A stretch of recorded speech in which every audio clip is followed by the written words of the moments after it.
আসসালামু আলাইকুম, স্বাগত জানাচ্ছি আরটিভি রাতের সংবাদে। আপনাদের সঙ্গে থাকছি আমি রিদওয়ানা বিনতে জলিল। প্রধান উপদেষ্টা ও প্রধান নির্বাচন কমিশনারের বৈঠকের বিষয়বস্তু জনগণের সামনে স্পষ্ট করার দাবি জানিয়েছেন বিএনপি স্থায়ী কমিটির সদস্য সালাউদ্দিন আহমেদ। আর দলের সিনিয়র যুগ্ম মহাসচিব রুহুল কবির রিজভী বলেছেন, আওয়ামী লীগের দুঃশাসনের পুনঃপ্রবর্তন চায় না বিএনপি। সরকারি দফতরে দলের নাম ভাঙিয়ে আন্দোলনের নামে বিশৃঙ্খলা করলে কঠোর ব্যবস্থা নেওয়ার হুঁশিয়ারি তাঁর। রুদ্র রফিকের রিপোর্ট।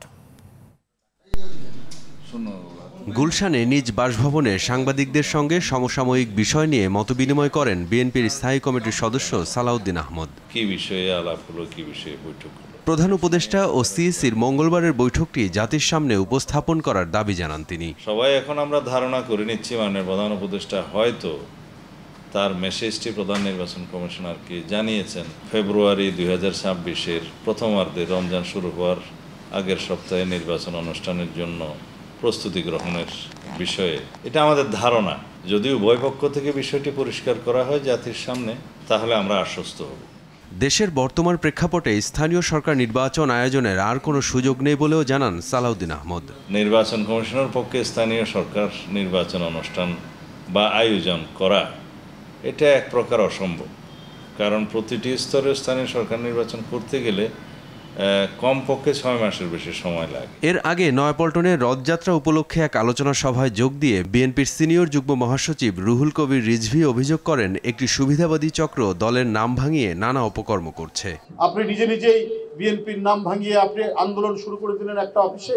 বিভিন্ন ক্ষেত্রে বিভিন্ন ডিপার্টমেন্টে এই ধরনের একটা সুবিধাবাদী গোষ্ঠী, একটা চক্র, তারা নানাভাবে বিভ্রান্ত করার চেষ্টা করছে। এদিকে নিউ মার্কেট থানা যুবদলের উদ্যোগে বৃক্ষরোপণ কর্মসূচিতে যোগ দিয়ে বিএনপির আন্তর্জাতিক বিষয়ক সম্পাদক ব্যারিস্টার নাসির উদ্দিন আহমেদ অসীম বলেন, গণতন্ত্রের ভারসাম্য রক্ষায় প্রয়োজন জনগণের ভোটাধিকার প্রতিষ্ঠা করা। গণতন্ত্রের পথে আমরা যাত্রা শুরু করব, কিন্তু সংস্কার কিংবা চূড়ান্ত বিচারের দোহাই দিয়ে কেউ যদি জনগণকে তার সেই অধিকার থেকে বঞ্চিত করেন, তাহলে নিঃসন্দেহে বাংলাদেশের পরিবেশ কোনোদিন ভালো হবে না। রুদ্র রফিক, আরটিভি, ঢাকা। আগামী রাজনীতি যেন কোনোভাবেই ফ্যাসিবাদের জন্ম যেন না দেয়, সে বিষয়ে সবাইকে সতর্ক করেছেন বাংলাদেশ জামায়াতের ইসলামের আমির ডক্টর শফিকুর রহমান। দুপুরে মৌলভীবাজার জেলা জামায়াতের সাবেক আমির দেওয়ান সিরাজুল ইসলাম মুতলিবের কবর জিয়ারত এবং তার পরিবারের সাথে সৌজন্য সাক্ষাৎ শেষে তিনি মন্তব্য করেন। পরে কুলাউড়া উপজেলার শেরপুর গ্রামে প্রেমের প্রস্তাবে রাজি না হওয়ায় হত্যার শিকার নাফিসা জান্নাতের কবর জিয়ারত করে দোষীদের শাস্তির দাবি জানিয়েছেন তিনি।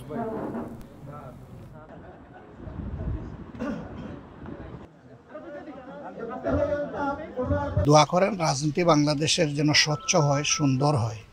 আগামীর রাজনীতিটা যেন আবার ফেসিবাদের কোনো জন্ম না দেয়, বরঞ্চ জনপ্রত্যাশা যেন পূরণ হয়। এই ব্যাপারে রাজনৈতিক দল যারা আছেন তারা যেন সত্যিকার অর্থে মুখে যেভাবে বলেন সেইভাবে দলের স্বার্থের ঊর্ধ্বে উঠে দেশ এবং জাতির স্বার্থকে আমরা সবাই দেখতে পারি। দোয়া করবেন। সরকার ও প্রশাসনের নানা কর্মকাণ্ডে একটা বিশেষ দলকে সুবিধা দেয়া হচ্ছে অভিযোগ করে প্রশাসনের নিরপেক্ষতা প্রমাণে জাতীয় নির্বাচনের আগে স্থানীয় নির্বাচনের দাবি জানালেন গণ অধিকার পরিষদের সভাপতি নুরুল হক নূর। রাজধানীর ডিপ্লোমা ইঞ্জিনিয়ার্সে জাতীয় ও স্থানীয় নির্বাচনে দলীয় কলাকৌশল নির্ধারণে গণ অধিকার পরিষদের বিশেষ বর্ধিত সভায় তিনি একথা বলেন। অনুষ্ঠানে 300 আসনে দলীয় প্রার্থী নির্ধারণ প্রক্রিয়া শুরু করার কথা জানান নূর। নির্বাচন যে মাসেই হোক আপত্তি নেই, কিন্তু নির্বাচনের আগে গণহত্যার বিচারে অগ্রগতি ও সংস্কার সম্পাদন করতে হবে বলে মনে করেন গণ অধিকার পরিষদ সভাপতি। জাতীয় নির্বাচনের আগেই স্থানীয় নির্বাচনটা হওয়া দরকার, কারণ এখন এই প্রশাসন রাতে ব্যালট বাক্স ভরে না দিনের বেলায় বিরোধী দল ধরেন ভিন্ন মতের লোকজনকে কেন্দ্র ছাড়া করে নির্দিষ্ট দলের লোকের পক্ষে সিল মারে, সেটা তো আমরা বুঝতেছি না। স্থানীয় নির্বাচনের অন্তত 2-1টি ধাপের নির্বাচন সরকারকে করে প্রশাসনের ফিটনেস পরীক্ষা করতে হবে, প্রশাসনের নিরপেক্ষতা প্রমাণ করতে হবে। সামাজিক ব্যবসা শুধু বাংলাদেশ নয় বরং পুরো বিশ্বকে বদলে দেওয়ার ক্ষমতা রাখে বলে মনে করেন অন্তর্বর্তী সরকারের প্রধান উপদেষ্টা ডক্টর মোহাম্মদ ইউনূস। ১৫তম সামাজিক ব্যবসা দিবস উপলক্ষে আশুলিয়া জিরাবতে সামাজিক কনভেনশন সেন্টারে ২ দিনব্যাপী কর্মসূচির উদ্বোধনী অনুষ্ঠানে যোগ দিয়ে তিনি এই কথা বলেন। ৩৮টি দেশের ১৮০ জনেরও বেশি বিদেশি প্রতিনিধি সহ ১,০০০-এরও বেশি অংশগ্রহণকারী এই অনুষ্ঠানে যোগ দেয়। বিস্তারিত আলওয়ান খানের রিপোর্টে। সামাজিক ব্যবসার সাথে সংশ্লিষ্ট বিশ্বের ৩৮টি দেশ থেকে আসা অংশগ্রহণকারীদের নিয়ে সাভারের জিরাবই সামাজিক কনভেনশন সেন্টারে ১৫তম সামাজিক ব্যবসা দিবস উপলক্ষে ২ দিনব্যাপী অনুষ্ঠানের উদ্বোধন করেন প্রধান উপদেষ্টা ডক্টর মোহাম্মদ ইউনূস। বিশ্বব্যাংকের সাবেক প্রেসিডেন্ট বাংলাদেশে নিযুক্ত জাতিসংঘের আবাসিক প্রতিনিধি সহ সকল ব্যক্তিরা তাদের অভিজ্ঞতার কথা তুলে ধরেন। But you know, if you don't come, we're going to hold it anyway. দেখা করার অনুমতি এবং কথা বলার সুযোগ দেওয়ার জন্য অনেক ধন্যবাদ। প্রধান উপদেষ্টা বলেন, দেশে সামাজিক ব্যবসা দিবস পালন করতে চাইলে তাকে তা করতে দেয়নি বিগত সরকার। এমনকি ৩-০ পৃথিবী গড়ার যে ধারণা তা নিয়ে দেশে একটি বিশ্ববিদ্যালয় করারও অনুমোদন মেলেনি। Because government will not allow to বিগত সরকারের আমলে ৩-০ বিশ্ববিদ্যালয় প্রতিষ্ঠা করতে দেওয়া হয়নি, সামাজিক ব্যবসা দিবস পালন করতে দেওয়া হয়নি। সামাজিক ব্যবসা শুধু বাংলাদেশ নয় বরং পুরো বিশ্বকে বদলে দেওয়ার ক্ষমতা রাখে। ডক্টর ইউনূস বলেন, সামাজিক ব্যবসার মাধ্যমে শিক্ষা, স্বাস্থ্য সেবাকে গ্রামীণ মানুষের দোরগোড়ায় পৌঁছে দেওয়া সম্ভব। তাই ধ্বংস নয়, মানবিকতার বিশ্ব গড়ে তোলার আহ্বান জানান তিনি। বর্তমান বিশ্ব গড়ে উঠেছে স্বার্থপরতার মধ্য দিয়ে। আমরা ভুল পথে চলছি, যেটি শেষ হবে ধ্বংসের মধ্য দিয়ে। তরুণরা বাংলাদেশকে অন্ধকার থেকে আলোতে নিয়ে এসেছে। নিজেদের প্রয়োজনে নতুন বিশ্ব গড়ে তুলতে চাকরি না খোঁজে তরুণদের উদ্যোক্তা হবার আহ্বান জানান ডক্টর ইউনূস। আলওয়ান খান, RTV, ঢাকা। মব সন্ত্রাস দমনে সরকার সর্বোচ্চ চেষ্টা করছে বলে জানিয়েছেন স্বরাষ্ট্র ও কৃষি উপদেষ্টা অবসরপ্রাপ্ত লেফটেন্যান্ট জেনারেল মোহাম্মদ জাহাঙ্গীর আলম চৌধুরী। ধামরায়ে রথযাত্রার উদ্বোধনী অনুষ্ঠানে যোগ দিয়ে তিনি এই কথা বলেন। এ সময় সাংবাদিকদের এক প্রশ্নের জবাবে তিনি বলেন, সংস্কারের মাধ্যমে সব অনিয়ম এবং বৈষম্য দূর করা হবে। সংস্কারের কাজ চলমান রয়েছে উল্লেখ করে তিনি সবাইকে ধৈর্য ধরার আহ্বান জানান। দীর্ঘদিনের বৈষম্য আর অনিয়ম দূর করে দেশে স্থায়ী শান্তি প্রতিষ্ঠা করাই এই সরকারের মূল লক্ষ্য। সংস্কারের মাধ্যমে এই সব অনিয়ম ও বৈষম্য দূর করতে হবে। সংস্কারের কাজ চলমান রয়েছে, সেই জন্য সকলকে ধৈর্য ধারণ করতে হবে। দেশে আইন শৃঙ্খলা পরিস্থিতি আগের চেয়ে অনেক উন্নত হয়েছে। সাধারণ জনগণের সহযোগিতা পেলে এটা আরো ভালো পর্যায়ে নিতে পারবো বলে আমি আশা করি। এবার রাষ্ট্রদ্রোহ মামলায় সাবেক সিইসি নুরুল হুদাকে ৪ দিনের রিমান্ড দিয়েছেন আদালত। তদন্ত কর্মকর্তার আবেদনের প্রেক্ষিতে বিকেলে এই আদেশ দেন ঢাকা মহানগর মুখ্য হাকিমের আদালত। সরকারি কৌঁসুলি ওমর ফারুকী জানান, নুরুল হুদার প্রথম দফা রিমান্ডে রাষ্ট্রদ্রোহিতার আলামত পেয়েছেন তদন্ত কর্মকর্তা। এছাড়া অন্যান্য তথ্য আরও যাচাই করা এবং আরও তথ্য পেতে তদন্ত কর্মকর্তা ১০ দিনের আবেদন করলে ৪ দিনের রিমান্ড মঞ্জুর করেন মহানগর হাকিম। তদন্ত কর্মকর্তা রাষ্ট্রদ্রোহ মামলা দায়েরকে নজিরবিহীন হিসেবে আখ্যা দেন আসামি পক্ষের আইনজীবী। তবে তদন্তে কোনো বিষয় সামনে আসলে সে বিষয়ে অনুসন্ধান করার স্বাধীনতা তদন্ত কর্মকর্তার আছে বলে উল্লেখ করেন সরকারি কৌঁসুলি। সরকারের সঙ্গে তার কি ধরনের সমঝোতা এবং কিভাবে তিনি অর্থগুলো ব্যয় করেছেন এবং ডিসি, এসপি সহ সকল রিটার্নিং অফিসার, প্রিসাইডিং অফিসারের সঙ্গে এবং দাপ্তরিক কাজে কারা জড়িত ছিল সেই জন্য তাকে আরও জিজ্ঞাসাবাদ করার প্রয়োজন। জামিনের আবেদনটা বিজ্ঞ আদালত নামঞ্জুর করেছেন। একজন ব্যক্তিবাদী সেডিশনের মামলা করা, রাষ্ট্রদ্রোহের মামলা করার কোনো এখতিয়ার আইনগতভাবে তার নাই। ঈদুল আজহার পরে ২ দফা বেড়েছে চালের দাম। মান এবং জাতভেদে ৫৫ থেকে ৯৫ টাকায় বিক্রি হচ্ছে বিভিন্ন ধরনের চাল। বেড়েছে মাছ, মুরগি সহ বেশিরভাগ নিত্যপণ্যের দাম। এমন পরিস্থিতিতে বাজারে তদারকি বাড়ানোর দাবি জানিয়েছে ভোক্তারা। মাহিন আরাফাতের রিপোর্ট। বৈরী আবহাওয়াতেও ক্রেতা বিক্রেতার সমাগমে মুখর রাজধানীর কারওয়ান বাজার। নিত্যপণ্যের সরবরাহ স্বাভাবিক থাকলেও নানা অজুহাতে বেড়েছে বেশিরভাগ পণ্যের দাম। 2 সপ্তাহের ব্যবধানে 2 দফা চালের দাম বাড়ায় ক্ষুব্ধ ক্রেতারা। বিক্রেতারা দুষছে আড়তদার ও মিল মালিকদের। মোটা চাল ওটা থেকে মনে করেন একবার হাইস্ট পর্যন্ত 55 থেকে 95 টাকার মধ্যে সম্পূর্ণ চালের কোয়ালিটি মেনটেন করে কিনা যায়। গত সপ্তাহের মতো রয়েছে, তারপরও 1 টাকা 2 টাকা কেজিতে বাড়ছে। আপনার দেখা যাচ্ছে সব চালের মধ্যে এভারেজে যদি হিসাব করি 6 থেকে 8 টাকা বাড়ছে। যারা আমরা মধ্যবিত্ত আছি আমরা হিমশিম খাচ্ছি।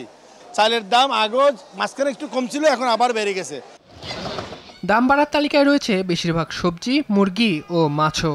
ইলিশ মাছ ভরা মৌসুমের সময় নদীতে কোনো মাছ নাই। 1 কেজি 200-100 গ্রাম 2500 টাকা কেজি। প্রত্যেকটা মালে কেজিতে 10 টাকা কেজিতে এক্সট্রা বাড়ছে আর কি। বিক্রেতাদের খোড়া অজুহাত মানতে নারাজ ক্রেতারা। আর যে সবসময় দামটা যদি রিজনেবল ভিতরে থাকে, যাটাকে মধ্যবিত্ত নিম্ন মধ্যবিত্ত আছে তারা কিনে আগে স্বাচ্ছন্দ্য বোধ করবে। বাড়ানোর তো অজুহাতের অভাব নাই, কমানোর বেলা তো আর কমে না। তখন তো সরকারের পুলিশ নামান লাগে, অনেক কিছু নামাইতে হয়, নামলে কমে। নিত্যপণ্যের দাম সহনীয় পর্যায়ে রাখতে সরকারের নজরদারি বাড়ানোর দাবি ভোক্তাদের। মাহিন আরাফাত, RTV, ঢাকা। ডেঙ্গু আক্রান্ত হয়ে 24 ঘন্টায় 2 জনের মৃত্যু হয়েছে। এ সময় আক্রান্ত 159 জন হাসপাতালে ভর্তি হয়েছেন। শুক্রবার স্বাস্থ্য অধিদপ্তরের সংবাদ বিজ্ঞপ্তিতে এই তথ্য জানানো হয়। চলতি বছর এখন পর্যন্ত ডেঙ্গুতে মারা গেছেন 40 জন। এখন পর্যন্ত মোট আক্রান্ত হয়েছেন 9222 জন। এদিকে করোনা ভাইরাসে আক্রান্ত হয়ে 1 জনের মৃত্যু হয়েছে। গেল 24 ঘন্টায় 10 জনের শরীরে করোনা ভাইরাসের উপস্থিতি পাওয়া গেছে। চলতি বছর এখন পর্যন্ত মোট রোগীর সংখ্যা দাঁড়িয়েছে 528 জনে।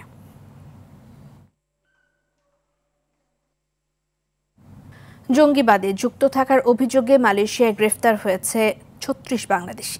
শুক্রবার এক বিজ্ঞপ্তিতে দেশটির স্বরাষ্ট্র মন্ত্রণালয়ের তরফে জানানো হয়, জঙ্গিবাদে জড়িত থাকার অভিযোগে এই বাংলাদেশিদের গ্রেফতার করা হয়েছে। স্বরাষ্ট্রমন্ত্রী সাইফুদ্দিন নাসিতান ইসমাইল জানিয়েছেন, গেল 24 এপ্রিল থেকে দেশটির সিলাঙ্গর এবং জোহর প্রদেশে পৃথক 3টি অভিযানে তাদের গ্রেফতার করা হয়। গ্রেফতার হওয়া দলটি ইসলামিক স্টেটের সঙ্গে যুক্ত হয়ে চরমপন্থী মতাদর্শ প্রচার করছে বলেও জানান সাইফুদ্দিন ইসমাইল।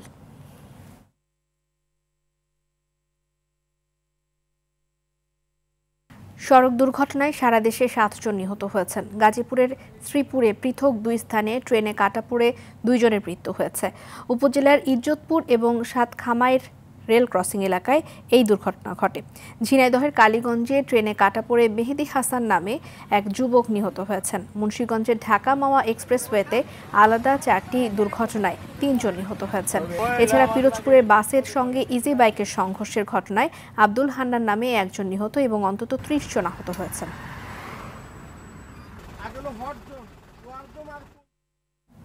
বিএনপি চেয়ারপারসন বেগম খালেদা জিয়ার নেতৃত্বে আগামী সংসদ নির্বাচন অনুষ্ঠিত হবে বলে আশা ব্যক্ত করেছেন যুক্তরাষ্ট্র বিএনপি সভাপতি ও চেয়ারপারসনের উপদেষ্টা এম এ মালিক। বিকেলে কমিটমেন্ট কালচারাল একাডেমিতে প্রতিষ্ঠাবার্ষিকীর উপলক্ষে স্মারক সম্মাননা প্রদান এবং সঙ্গীতানুষ্ঠানে মুঠোফোনে যুক্ত হয়ে তিনি এই কথা বলেন। নির্বাচনকে সামনে রেখে সার্বিক বিষয়ে বিএনপির নেতাকর্মীদের সহযোগিতাও চান এম এ মালিক। সেই সঙ্গে বেগম জিয়ার পুরোপুরি সুস্থতার জন্য সবার কাছে দোয়াও চান। বিএনপির সাবেক শিক্ষা প্রতিমন্ত্রী ডক্টর আ.ন.ম এহসানুল হক মিলন অনুষ্ঠান উদ্বোধন করে বলেন, ভবিষ্যৎ প্রজন্ম যেন বিপথে না যায় সেজন্য শিল্প সংস্কৃতির বিভিন্ন কর্মকাণ্ডের সঙ্গে তাদেরকে যুক্ত করতে হবে। অনুষ্ঠানে সভাপতিত্ব করেন কমিটির আহ্বায়ক এবং বিএনপি চেয়ারপারসনের উপদেষ্টা doctor Syed Alamgir.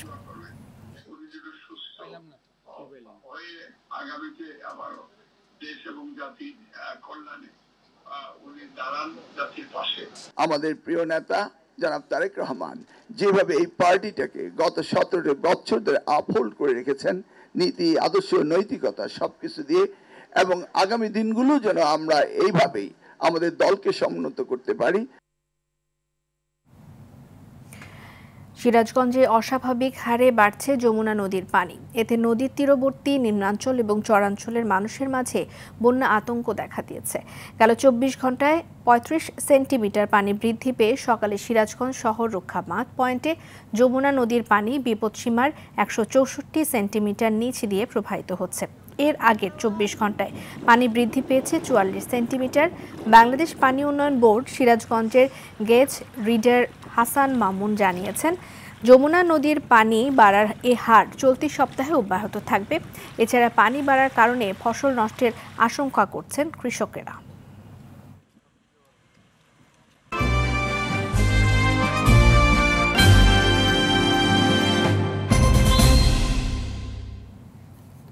National life insurance আন্তর্জাতিক সংবাদ। জাতিসংঘের পরমাণু সংস্থা IAEA থেকে বের হয়ে যাওয়ার সিদ্ধান্ত নিয়েছে ইরান। দেশটির পার্লামেন্টের পর সুপ্রিম কাউন্সিলও এর অনুমোদন দিয়েছে। এদিকে আন্তর্জাতিক পরিদর্শকদের পরমাণু প্রকল্পে প্রবেশে বাধা দিলে ইরানে নতুন সংকট তৈরির সতর্কতা জারি করেছে আন্তর্জাতিক আণবিক শক্তি সংস্থা। রাশিয়াও চাইছে সংস্থাটির সঙ্গে সহযোগিতা বজায় রাখুক ইরান। বিস্তারিত বিনিয়ামিনের রিপোর্ট। অবশেষে জাতিসংঘের পরমাণু প্রকল্প পর্যবেক্ষণ সংস্থা ইন্টারন্যাশনাল অ্যাটমিক এনার্জি এজেন্সির সঙ্গে সম্পর্ক স্থগিত করল ইরান। গেল বুধবার দেশটির পার্লামেন্ট মজলিসে এ সংক্রান্ত যে বিলটি পাশ হয়েছিল, বৃহস্পতিবার সেটির অনুমোদন দিয়েছে দেশটির সুপ্রিম কাউন্সিলও। গেল 13 জুন ইরানের পারমাণবিক কর্মসূচিকে হুমকির দোহাই দিয়ে রাজধানী তেহরান সহ বিভিন্ন শহরে বিমান হামলা চালায় ইসরায়েল। এরপর হামলা চালায় মার্কিন যুক্তরাষ্ট্র। এই হামলা শুরুর পর থেকেই আন্তর্জাতিক পরমাণু সংস্থার প্রতি চরম অসন্তুষ্ট ছিল ইরান, কারণ সংস্থাটি সবচেয়ে বেশি ইরানের পরমাণু কর্মসূচি পর্যবেক্ষণ করেছে। অথচ ইসরায়েলের অভিযোগের বিপক্ষে ইরানের কর্মসূচি নিয়ে স্পষ্ট কোনো মন্তব্য কিংবা হামলার কোনো কার্যকর প্রতিবাদ জানায়নি তারা। এদিকে ইরান তাদের পারমাণবিক স্থাপনাগুলো পর্যবেক্ষণ না করতে দিলে অঞ্চলটিতে নতুন সংকট তৈরি হতে পারে বলে সতর্ক করেছেন আন্তর্জাতিক আণবিক শক্তি সংস্থার মহাপরিচালক রাফায়েল গ্রোসি। তিনি জানান, ইরানে আন্তর্জাতিক আণবিক সংস্থার উপস্থিতি কোনো অনুগ্রহ থেকে নয়, বরং এটি আন্তর্জাতিক বাধ্যবাধকতা। তবে ইরান একতরফাভাবে সহযোগিতা স্থগিত করলে নতুন সংঘাতের হুমকি দেন সংস্থাটির মহাপরিচালক। সংস্থাটি থেকে বের হয়ে পরমাণু প্রকল্প পরিদর্শনে বাধা দিলে তেহরান আন্তর্জাতিক আইনের বিরুদ্ধে চলে যাবে বলে সতর্ক করেন তিনি। ইরান যেন আণবিক সংস্থার সঙ্গে আগের মতোই সহযোগিতা অব্যাহত রাখে, এমন প্রত্যাশা ব্যক্ত করেছেন রুশ পররাষ্ট্রমন্ত্রী সের্গেই ল্যাভরভ।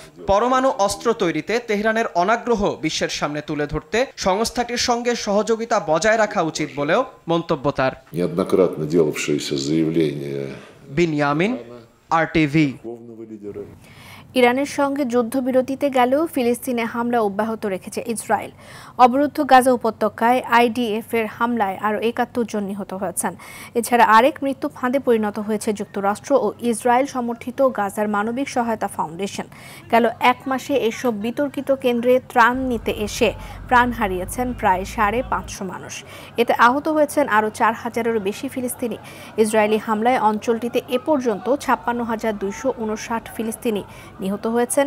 এদিকে গাজায় হত্যাযজ্ঞ চালু রেখে পশ্চিম তীরেও ব্যাপক ধরপাকড় চালাচ্ছে হানাদার বাহিনী। AFC নারী এশিয়ান কাপ বাছাই পর্বে বাহরাইন ম্যাচকে সামনে রেখে তৃতীয় দিনের মতো অনুশীলন করেছে বাংলাদেশ নারী ফুটবল দল। মিয়ানমারের ইয়াঙ্গুনের ট্রেনিং ফিল্ডে নিজেদের ঝালিয়ে নিয়েছেন আফিদা শামসুন নাহাররা। আগামী 29 জুন বাহরাইনের বিপক্ষে ম্যাচ দিয়ে এশিয়ান কাপ বাছাই পর্ব শুরু করবে বাংলার মেয়েরা। ম্যাচটিকে সামনে রেখে গোলরক্ষকদের নিয়ে বাড়তি কাজ করছে দল। ম্যাচে ভালো ফলাফলে নজর রূপনার চাকমা, স্বর্ণা রানীদের। খুবই মনোযোগ দিয়ে আমরা প্র্যাকটিস করেছি। কোচ যেভাবে দেখাচ্ছে এভাবে করতেছে, সবাই মোটামুটি ফুরফুরে মেজাজে আমরা ভালোই ট্রেনিং করছি আজকে। এই বৃষ্টির মধ্যে আর কি ট্রেনিং, আমাদের যে অ্যাক্টিভিটিসগুলো আছে আমরা এটা মাঠে প্রপারলি করেছি, আর আলহামদুলিল্লাহ সবাই সুস্থ আছে, ভালো আছে। বাংলাদেশ ক্রিকেট বোর্ডের নির্বাচন যথাসময়ে অনুষ্ঠিত হবে বলে জানিয়েছেন যুব ও ক্রীড়া উপদেষ্টা আসিফ মাহমুদ সজীব ভূঁইয়া। শুক্রবার রাজধানীর রমনা জাতীয় টেনিস কমপ্লেক্সে ময়মনসিংহ বিভাগীয় টেনিস প্রতিযোগিতার উদ্বোধনকালে এ কথা বলেন তিনি। প্রতিযোগিতায় দেশের 21টি ক্লাব এবং সংস্থা থেকে 3টি ইভেন্টে 8টি ক্যাটাগরিতে মোট 337 জন পুরুষ ও নারী টেনিস খেলোয়াড় অংশগ্রহণ করছেন। এ সময় গণমাধ্যমকে উপদেষ্টা জানান, জাতীয় ক্রীড়া পরিষদ মনোনীত পরিচালকদের মূল্যায়ন সরকার করতে পারবে, কিন্তু ভোটের মাধ্যমে নির্বাচিত পরিচালকদের কাজের মূল্যায়ন করবে বিসিবি।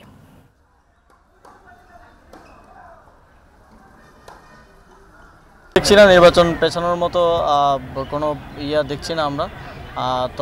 তারপর আমরা আইসিসির সাথে কথা বলবো যে তখনকার পরিস্থিতি বা এখন তার অক্টোবরের কথা আমি বলতে পারবো না যে কী পরিস্থিতি হয়, তবে যথাসময়ে নির্বাচন করার। যে ডিরেক্টর ইলেক্টেড হয়ে আসছে তাকে তো আমি পরিবর্তন করতে পারি না। এনএসসি থেকে যাদেরকে আমরা দিচ্ছি, এনএসসি 2 জন ডিরেক্টর মনোনয়ন দেওয়ার এনএসসির নিয়ম আছে।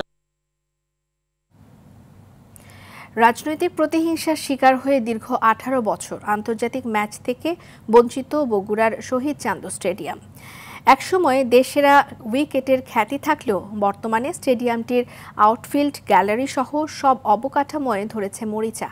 উত্তরবঙ্গবাসীর চাওয়া প্রয়োজনীয় সংস্কার করে আবারও যেন ভেন্যুটিতে ফেরানো হয় আন্তর্জাতিক ম্যাচ। শাহাদাত জামানের তথ্যচিত্রে রাফি আমিনের রিপোর্ট। বগুড়ার শহীদ চান্দু স্টেডিয়াম মাঠে প্রবেশ করতেই দৃষ্টি কাড়বে সবুজ ঘাস, মাঝে উইকেটটাও চোখে পড়ার মতো। কিন্তু বাস্তবতার দেখা মিলবে শ্যাওলা পড়া গ্যালারিতে নজর গেলেই। অথচ ক্লাইভ লয়েড, ওয়াসিম আকরাম, জয়া বর্ধনের সহ দেশি বিদেশি অনেক বিখ্যাত ক্রিকেটারের কাছে এই মাঠই কিনা ছিল দেশসেরা। 2003 সালে তৎকালীন প্রধানমন্ত্রী বেগম খালেদা জিয়া শহীদ চান্দু ক্রীড়া কমপ্লেক্সের ভিত্তিপ্রস্তর স্থাপন করেন। এরপর এখানে অনূর্ধ্ব 19 বিশ্বকাপের ম্যাচও অনুষ্ঠিত হয়। 2006 সালে আইসিসি স্বীকৃতি পাওয়ার পর ভেন্যুটিতে একটি টেস্ট ও 5টি ওয়ানডে ম্যাচ হয়, যেখানে শ্রীলঙ্কার বিপক্ষে প্রথম জয় সহ 4টি ওয়ানডে জেতে বাংলাদেশ। অথচ দেশসেরা ফ্র্যাঞ্চাইজি টুর্নামেন্ট বিপিএল ও টাইগারদের আন্তর্জাতিক ম্যাচগুলো সীমাবদ্ধ কেবল ঢাকা, সিলেট ও চট্টগ্রামে।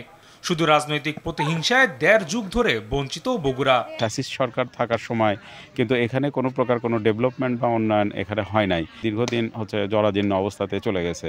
অথচ এই মাঠ থেকেই উঠে এসেছেন মুশফিকুর রহিম, শফিউল ইসলাম, তাজিদ তামিম ও তৌহিদ হৃদয়রা। কিন্তু স্থানীয়দের অভিযোগ, স্টেডিয়ামটি নিয়ে নানান অনিয়ম ও অবহেলার কারণে নতুন প্রজন্মের ক্রিকেটাররা পড়ছেন বাধার মুখে।